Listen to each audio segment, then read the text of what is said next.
سامنے جو یہ گنبد ہے اس کو ہم بیت المقدس کے نام سے جانتے ہیں، جبکہ یہ بیت المقدس کا حصہ نہیں ہے۔ اس کو قبۃ الصخرہ کہا جاتا ہے، ڈوم آف دا راک۔ مسجد اقصی کے قریب موجود ایک تاریخی چٹان کے اوپر سنہری گنبد کا نام ہے۔ 13 صدیوں سے دنیا کی خوبصورت ترین عمارتوں میں شمار ہو رہی ہے۔ یہ حرم قدسی شریف کا ایک حصہ ہے اور مسیحی اور یہودی اسے ڈوم آف دا راک کہتے ہیں۔ عربی میں قبہ کا مطلب گنبد اور صخرہ کا مطلب چٹان ہے،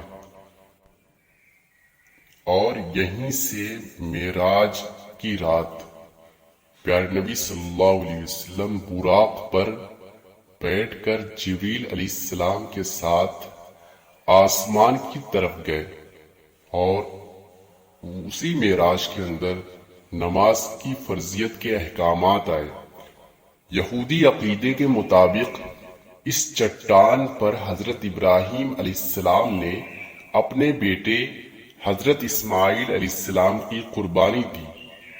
ایک اور یہودی عقیدے کے مطابق اس چٹان پر حضرت سلیمان علیہ السلام نے ہیکل تعمیر کیا تھا، جس میں تابوت سکینہ رکھا گیا تھا۔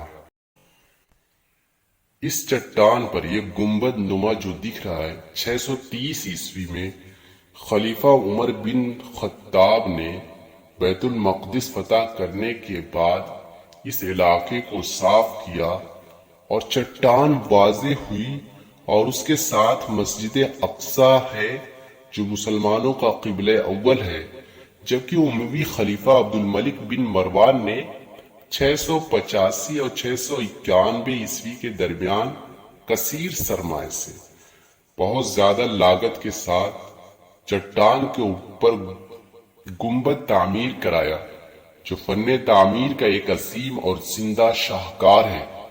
دنیا اسی کو قبۃ صخرہ کے نام سے جانتی ہے۔